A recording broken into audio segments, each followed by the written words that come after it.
Bismillahirrahmanirrahim. Kullu nafsin dha'iqatul maut wa innama tuwaffawna ujurakum yawmal qiyamah faman zuhziha 'anil nar wa udkhilal jannata faqad faz wa mal hayatud dunya illa mata'ul ghurur. Subhanallah walhamdulillah wa la ilaha illallah wallahu akbar. Maha suci Tuhan yang bersifat kekal, baqa dan qidam. Allah Subhanahu wa taala yang berkuasa mematikan setiap yang bernyawa. Maha suci Allah, Tuhan yang telah menjadikan kematian dan kehidupan untuk menguji sesiapa di kalangan hamba-Nya yang terbaik ketika waktu hayatnya, sehingga kematiannya beriman kepada Allah Subhanahu wa taala. Maha suci Allah yang telah menjadikan lubang kubur ini sebesar pengajaran untuk menjadi iktibar, terutama bagi mereka yang masih hidup. Ingatlah bahawa sekalian makhluk Allah Subhanahu wa taala pasti akan binasa. Allah Taala berfirman, kullu nafsin dha'iqatul maut, setiap benda yang bernyawa pasti akan binasa, melainkan dialah Allah, Zat Dzul Jalali wal Ikram, Zat yang kekal abadi.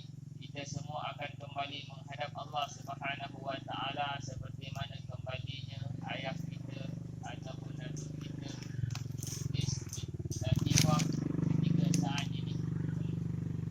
Ketahuilah wahai Utis bin Latifah, ketahuilah wahai Utis bin Latifah, ketahuilah wahai Utis bin Latifah, ingatlah janji-janji Allah Subhanahu wa taala terhadap kamu sebelum kamu lahir di dunia, bahawa kamu mengatakan Rabb kamu adalah Allah, sehinggalah kamu meninggal dunia.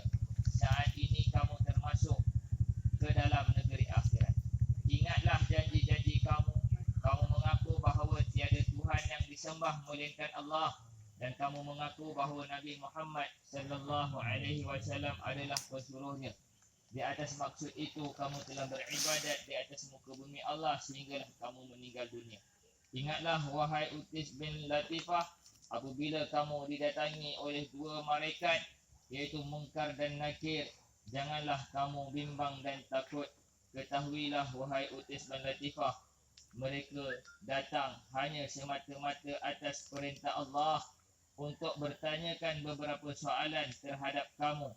Wahai si Fulan, wahai Utis bin Latifah, apabila kedua mereka datang kepada kamu bertanya siapakah Tuhan kamu, siapakah Nabi kamu, apakah agama kamu, apakah kiblat kamu, dan siapakah saudara kamu, apakah pegangan i'tiqad kamu, apakah kalimah yang kamu bawa bersama-sama kamu. Wahai Utis bin Latifah, jawablah soalan-soalan itu dengan tenang, cermat, jelas dan betul. Janganlah kamu berasa gemetar sewaktu menjawabnya. Sesungguhnya mereka yang beriman dengan Allah, maka Allah Subhanahu wa taala akan memudahkan menjawab soalan-soalan kubur. Maka jawablah, Allah adalah Tuhanku, Muhammad sallallahu alaihi wasallam adalah nabiku, Islam adalah agamaku, Al-Quran adalah ikutanku, Baitullah adalah kiblatku, salat 5 waktu, puasa di bulan Ramadan, mengeluarkan zakat, mengerjakan haji adalah kefarduan yang difardukan ke atasku. Semua orang Islam adalah saudaraku. Malah aku bersaksi sewaktu aku hidup, dan begitu juga sewaktu aku mati, dengan kalimah La ilaha illallah Muhammadur Rasulullah. Wahai Utis bin Latifah, tetaplah hati kamu di saat ujian dan dugaan yang paling besar. Ingatlah bahawa sekarang kamu bukan lagi di alam dunia, bahkan kamu berada di alam barzakh. Dan begitu juga insan yang masih hidup, kita juga akan kembali seperti mana Utis bin Latifah kembali kepada Tuhannya. Sehingga saatnya kamu akan dibangunkan, dibangkitkan, dan ia dinamakan padang mahsyar. Insaflah wahai Utis bin Latifah bahawa kematian adalah benar. Soalan Munkar dan Nakir juga adalah benar. Bangkit daripada kubur, iaitu hidup semula selepas kematian, adalah benar. Berhimpun di padang mahsyar itu benar. Ditimbang amalan adalah benar. Minum di dalam telaga kolam Rasulullah sallallahu alaihi wasallam adalah benar. Balasan nikmat syurga dan balasan azab neraka adalah benar. Hari kiamat pasti akan berlaku. kamu telah pergi dahulu, dan esok-esok kami yang hidup ini akan menyusuli kamu. Akhirnya kami ucapkan selamat berpisah dan selamat tinggal wahai utis min latifah. Kami serahkan kamu kepada Allah yang telah menciptakan kamu.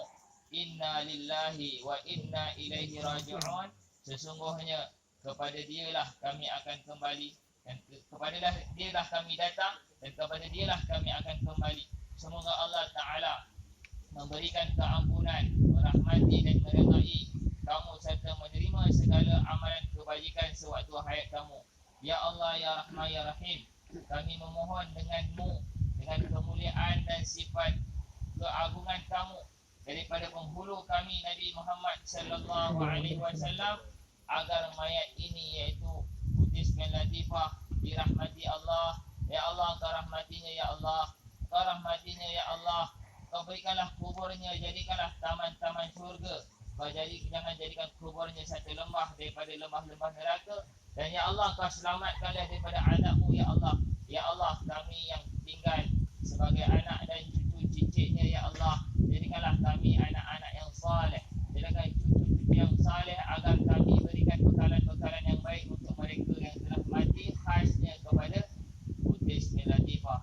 Subhana rabbika rabbil izzati amma yasifun, wa salamun alal mursalin, walhamdulillahi rabbil alamin. Allah Ta'ala berfirman, wal asr innal insana lafi khusr illa alladhina amanu wa amilus salihati wa tawasaw bil haqq wa tawasaw bis sabr. Nabi masa sesungguhnya manusia itu benar-benar berada dalam kerugian, kecuali 4 golongan manusia, iaitu orang beriman, beramal saleh, dan mentaati kepada kebenaran, dan ingat mengingati pada kesabaran. Satu hadis Nabi sallallahu alaihi wasallam, Abdullah bin Amr radhiyallahu anhu meriwayatkan, Nabi sallallahu alaihi wasallam bersabda, sampaikanlah pesanku walaupun satu ayat. Di dalam hadis Nabi sallallahu alaihi wasallam, mafhumnya 10 golongan manusia yang apabila mereka meninggal dunia, maka tidak akan reput padanya. Yang pertama, para nabi. Yang kedua, ahli jihad, para alim ulama, para syuhada, orang yang menghafal Quran, imam atau pemimpin yang adil, tukang azan, wanita yang mati kerana memperanakkan anaknya. Subhana rabbika rabbil izzati amma yasifun, wa salamun alal mursalin, walhamdulillahi rabbil alamin. Bismillahirrahmanirrahim. Alhamdulillah. Allahumma ighfir lahu warhamhu waj'al wa'anu wa'akrim nuzulahu wasi' madkhalahu. Ya Allah, Kau gantikanlah tempat tinggalnya lebih baik, Ya Allah. Ya Allah, Kau terimalah amalan-amalan salehnya, Ya Allah. Ya Allah, segala amalan kejahatannya Kau gantikanlah dengan amalan-amalan yang baik, Ya Allah. Ya Rahman, Ya Rahim, Ya Fattah, Ya Alim. Ya Allah, Kau jadikanlah kuburnya satu taman daripada taman-taman syurga. Kau jangan jadilah kuburnya satu lembah-lembah neraka, Ya Allah. Ya Allah, hari ini saat kematiannya, Ya Allah, esok juga kami akan kembali kepada-Mu, Ya Arhamar Rahimin. Wa sallallahu ala sayyidina Muhammad khairi khalqihi wa ala alihi wa sahbihi ajma'in. Subhana rabbika rabbil izzati amma yasifun, wa salamun alal mursalin, walhamdulillahi rabbil alamin. Al-Fatihah.